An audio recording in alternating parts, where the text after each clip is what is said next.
کیا شان ہے غوث پاک کی، جس پر سب ناز کرتے ہیں اس پر میرے نبی میرے نبی پہ سب ناز کرتے ہیں اور نبی میرے غوث پہ ناز کرتے ہیں۔ میرے غوث کی شان کیا ہے؟ ارے ان کا دامن پکڑ لو سب کا دامن مل جائے، ان سے نسبت استوار کرو، ان سے محبت کرو، ان سے پیار کرو، ان سے عقیدت رکھو۔ اگر گھر میں مصیبتیں ہیں، سحر ہے، جادو ہے، تکلیف ہے، کوئی تکلیف ہو، ہر 11ویں کو فاتحہ کراؤ، فقیر سے گارنٹی لے کر کے جاؤ، نئی تکلیفیں دور ہو جائے پھر بھی مجھے آپ آ کر کے کہیے، میں آپ کو غلامی لکھ دوں گا۔ اگر اخلاص کے ساتھ آپ کے گھر میں ہر 11 کو فاتحہ ہوگی اور چھٹی میں غریب نواز کے نام سے چھٹی اور 11 لازم پکڑ لو فاتحہ، لیکن دل سے، شیرنی کھانے کی نیت سے نہیں، غوث پاک کو راضی کرنے کے لیے، ان کے نانا جان کو، رسول پاک کو راضی کرنے کے لیے۔ پھر دیکھو اور بچوں کو لے کر کے بیٹھو اور غوث پاک کے وسیلے سے دعا کرو، ہر مشکل آسان ہوگی، ہر مشکل آسان ہوگی، کیونکہ غوث پاک نے کہا ہے نا میرے نام لے کر کے دعا کرو اللہ تمہاری ہر مشکل آسان کرے گا۔ اور غوث پاک نے کیا کہا پتہ ہے آپ کو؟ سرکار غوث پاک فرماتے ہیں اگر کسی نے مشکل میں میرا نام لیا سچے دل سے اور اس کی مشکل آسان نہیں ہوئی تو قیامت کے دن وہ میرا دامن پکڑ سکتا ہے کہ میری مشکل، اور ایسا ہو نہیں سکتا۔ کیوں نہیں ہو سکتا؟ ارے جس نے دین کی مشکل آسان کی، غوث پاک کو محی الدین کہتے ہیں نا۔ کیوں کہتے ہیں محی الدین؟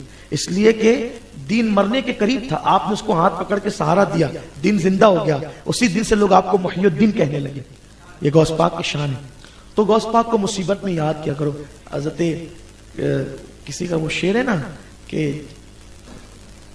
بلکہ میرے دادا مرشد حضور مفتی اعظم کا شعر ہے، کہاں ہم نے یا غوث اگسنی تو جس دم، کہاں ہم نے یا غوث اگسنی تو جس دم، ہر آئی مصیبت ٹلی غوث اعظم، ہمارا بھی بیڑا لگا دو کنارے، تمہیں نا خدائی ملی غوث اعظم، جو ڈوبی تھی کشتی وہ دم میں نکالی، تمہیں ایسی قدرت ملی غوث اعظم۔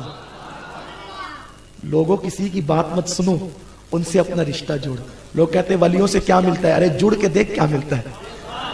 کوئی کہے آم کھانے سے کیا ملتا ہے؟ ارے آم کی لذت تو چکھ، پھر پتا چلے گا کہ آم کھانے سے کیا ملتا ہے۔ اس کی لذت تجھے، اس کا ٹیسٹ پتا چلے گا تو پتا چلے گا کیسا لذیذ ہوتا ہے۔ تو ولیوں کی محبت کی برکتیں کب ملے گی؟ جب ان سے جڑو۔ جڑنے کا یہ مطلب نہیں کہ بس یوں ہی نام لے لیا، نہیں، بلکہ بزرگوں نے تو یہاں تک فرمایا جو غوث پاک کا نام ناپاکی میں لیتا ہے ابھی بھی اس کو نقصان ہوتا ہے۔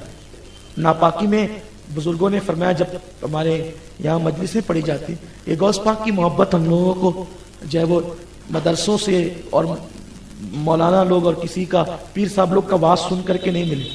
ہمارے گھر میں برسوں سے غوث پاک کی 11 دن کی مجلس پڑھی جاتی تھی، تو میری دادی مرحومہ وہ مجلس پڑھتے تھے اور وہ مجلس پڑھ کر اس پہ غوث پاک کی زندگی بیان کرتے تھے، اس پہ تقریر کرتے تھے، سمجھاتے تھے۔ قاری صاحب بھی آتے تھے، اس میں ہمارا بچپنا تھا۔ تو ہم کو بچپنے سے غوث پاک کی محبت پلائی گئی ہے۔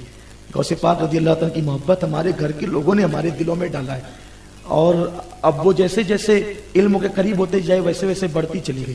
تو اس مجلس میں جو 11 مجلس ہے نا، اس میں لکھا ہوا ہے کہ پہلے جو غوث پاک کا نام ناپاکی میں لیتا تھا وہ مر جاتا تھا۔ حضور علیہ السلام نے کہا عبد القادر میری امت پر رحم کرو، ایسا مت کرو۔ تو غوث پاک نے کہا کہ ٹھیک ہے نانا جان آپ فرماتے ہیں، تو اب میرا نام ناپاکی میں لینے والا مرے گا نہیں، لیکن اس کو نقصان ضرور پہنچے گا۔ تو غوث پاک کی شان ہے، غوث پاک کے نام کی اتنی برکتیں ہیں کہ جو غوث پاک کا نام پڑھے گا، یا شیخ عبد القادر جیلانی، فرمایا گیا کہ یہ وظیفہ پڑھتے پڑھتے اللہ نے لوگوں کو ولایت عطا فرمائی، لوگ ولی بن گئے ان کا نام پڑھتے پڑھتے۔ اسی لیے کسی نے کہا ہے نا کہ یا غوث کہتے کہتے ہو جاتے ہیں غوث، خواجگی مل جاتی ہے خواجہ کا دم بھر کے تو دیکھ۔ صابر پاک کے والد روزانہ 1000 مرتبہ یہ وظیفہ پڑھتے تھے، یا شیخ عبد القادر جیلانی شہن اللہ۔ اور آپ کو بھی کوئی مشکل آئے تو روزانہ 111 مرتبہ یا شیخ عبد القادر جیلانی شہن اللہ پڑھ لیا کریں، انشاءاللہ ہر مشکل دور ہو جائے گی، ہر مصیبت آسان ہو جائے گی، ہر تکلیف دور ہو جائے گی الحمدللہ۔ یہ بہت مجرب نسخہ ہے، اور اعلیٰ حضرت خود پڑھتے تھے یہ وظیفہ، فرماتے ہیں تورے دیکھن کو ترسے جیارا یا عبد القادر جیلانی، ہے لیسا کمثلی چہرہ تیرا یا عبد القادر جیلانی، تن من دھن سب وارت ہوں اور سارے سہاگ اتارت ہوں، شیئن للہ کی جپو مالا یا عبد القادر جیلانی۔ یہ اعلیٰ حضرت کا نے یہ منقبت لکھی ہے، یہ منقبت عربی زبان میں امام احمد رضا نے لکھی ہے. تو اعلیٰ حضرت خود یہ وظیفہ پڑھتے تھے اور بہت برکتیں، اللہ کے بہت سارے اولیاء یہ وظیفہ پڑھتے رہے. تو سرکار غوث پاک کی بات چل رہی تھی. حضور غوث الاعظم دستگیر کی محفل میں یحییٰ ابن نجا آئے اور سوچا کہ یہ جو شعر پڑھیں گے نا تو میں گاٹھی لگاؤں گا، اور 70,000 کے مجمع میں آخری میں جا کر کے بیٹھ گئے.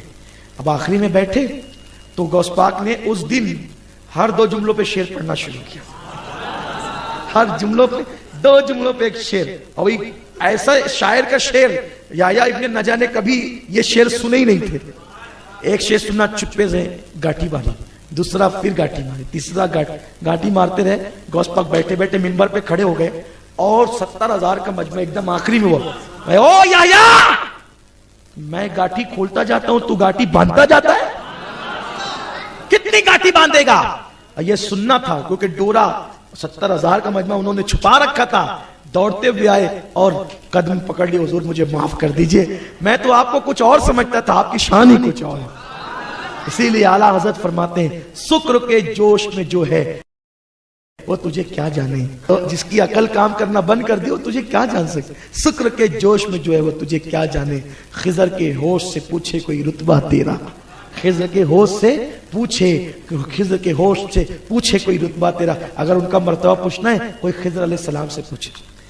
خضر علیہ السلام ایک مرتبہ جا رہے تھے، کسی نے پوچھا غوث پاک کا کیا مرتبہ ہے؟ تو خضر علیہ السلام کہتے ہیں اللہ تعالیٰ نے کسی امت میں اور امت محمدیہ میں عبد القادر جیلانی جیسا کوئی ولی پیدا ہی نہیں کیا. دیکھا، جبریل کہتے ہیں یا رسول اللہ میں نے مشرق دیکھا، مغرب دیکھا، شمال دیکھا، جنوب دیکھا، لیکن میں نے کسی کو آپ کی جیسا نہیں دیکھا. یہ رسول پاک کے لیے جبریل کہتے ہیں اور غوث پاک کے لیے خضر کہتے ہیں کسی امت میں ایسا ولی غوث پاک جیسا پیدا نہیں ہوا. سرکار غوث پاک کہتے ہیں اللہ نے مجھے وہ مرتبہ دیا ہے کہ جب میں بھوکا ہوتا ہوں تو مجھ سے کہتا ہے عبد القادر تجھے میری قسم کھا لے. جب میں پیاسا ہوتا ہوں تو کہتا ہے عبد القادر تجھے میری قسم پی لے. اور جب میں نئے کپڑے نہیں پہننے کا چاہتا ہوں تو مجھے کہتا ہے تجھے میری قسم نئے کپڑے پہن. تو تب میں اللہ کی قسم دینے پر یہ کام کرتا ہوں. سرکار غوث پاک کہتے ہیں جو مجھ سے محبت کریں گے، بس اسی پہ گفتگو ختم کرتا ہوں، دل کے کانوں سے سنو. یہ غوث جو ہم کہتے ہیں یہ ایسے تھوڑی کہتے ہیں. لوگ لالچی، ہم لوگ لالچی لوگ ہیں نا، جہاں فائدہ زیادہ ہوتا ہے وہی کرتے ہیں. اور ہم ہی لوگ غوث نہیں کرتے. غریب نواز خود بھی غوث کرتے ہیں. غریب نواز نے غوث پاک کی شان میں منقبت لکھی. کیا لکھی؟ یا غوث معظم نور ہدا، مختار نبی مختار خدا، سلطان دو عالم قطب اولا، حیراد جلالت ارض و سما. یعنی لوگ کہتے ہیں یار غوث تو اللہ ہی ہے، ہم کہتے ہیں تو چھوڑا. تو کہتا ہے غوث اللہ ہی ہے. غوث کا مطلب ہوتا ہے مدد کرنے والا، اور غوث اعظم سب سے بڑا مدد